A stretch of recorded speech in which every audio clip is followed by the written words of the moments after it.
Well, before I give you my thoughts, Mr. Chris, I'm gonna say your list needs a lot of tweaking.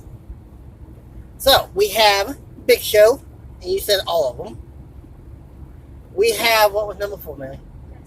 You have Dusty Rhodes there on the NWO angle. What else next? Taz, Aces and Eights. Michael Cole. Play-by-play. Doing his feud with pretty much Jerry the King.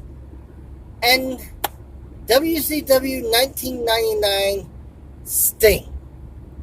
I'll give you that one. However, I gotta correct you. Sting turned at Fall Brawl 99 against Hulk Hogan during a title match. And then basically Hogan laid down for him 1 month later at Halloween Havoc. And that was basically the end of Sting's heel run. That one, I'll give you. It was a good heel turn. Or in your case, you say bad heel turn. Yeah, that's what we're going for. It was a bad heel turn, as you said, because for the simple fact it didn't last. I know you mentioned them on your second list, so to speak, but Michael Cole shouldn't make this list, period. Like you said, he was a play-by-play who wasn't even a wrestler. So, therefore, giving him any spot on this list shouldn't have happened. His honorable mentions were Stone Cold Steve Austin and Goldberg. That was 2. Now, Goldberg should be on your top 5. That was a heel turn that was bad.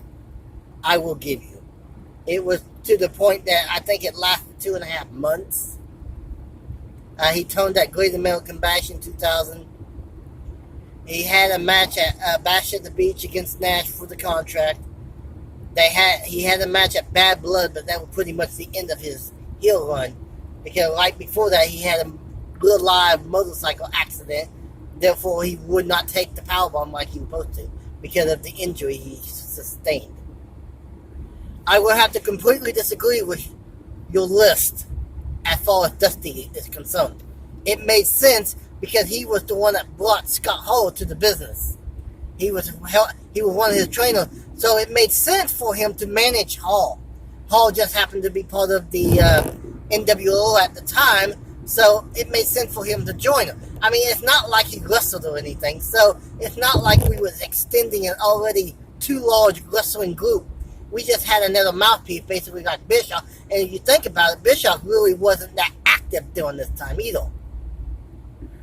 The Taz number, which I believe you said number 3 with, I have to disagree again. He was an unactive wrestler. But if you remember, during this time, he was a spiritual advisor for Samoa Joe, and Joe joined this group. So it made sense that his advisor would join right along with him. Because if I remember right, they joined on a handshake agreement, and Taz was the one that sealed the deal with the handshake. The Big Show issue, I kind of have an issue with that one now. And just for the simple fact that Big Show had some good heel turns.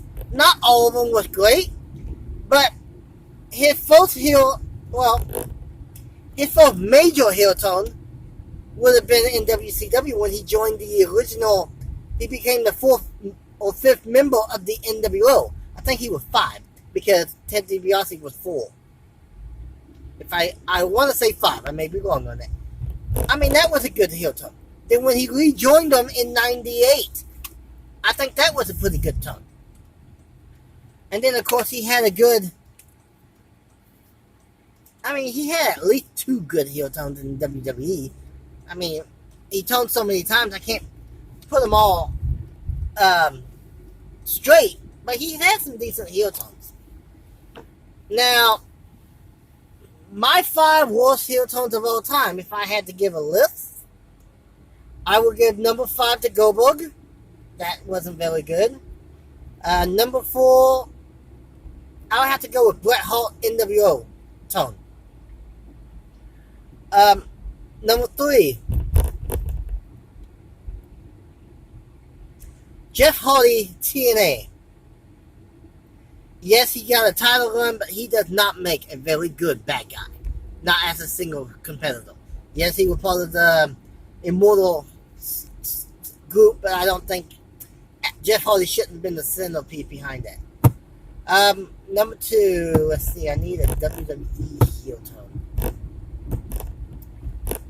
I'll give you a current one. Matt Hardy and Bray Wyatt. They ain't heels, they're good guys. Yeah. No Dallas. Okay, here's one because so far it's not producing anything. Shinsuke Nakamura. Shinsuke Nakamura. WWE heel tone just currently in progress. So far they haven't done nothing with it. And my number 1 worst of all time I agree, 1999 Sting. Because if you would have happened to said the TNA run, I was going to have to whip you when I seen you next. Take my hand and just go whack, whack, whack. But, so that's my list. I honestly will completely disagree with Austin being a worst tone. That year was one of Austin's best years. Especially when the invasion started taking off. Should it happen in Texas? I think that's the only place for it to happen, is in Texas. The ultimate stab in the back to your home crowd is to join the enemy. So I think that was the best place to do his tone. So you wanted my thoughts, you wanted my opinions, there they are. Now, a challenge for you, Mr. Chris. I want the 5 greatest heel tones ever. Without using Hollywood, Hulk Hogan, and the NWO tone. That should get you thinking for a while. Till we meet again. Cheers.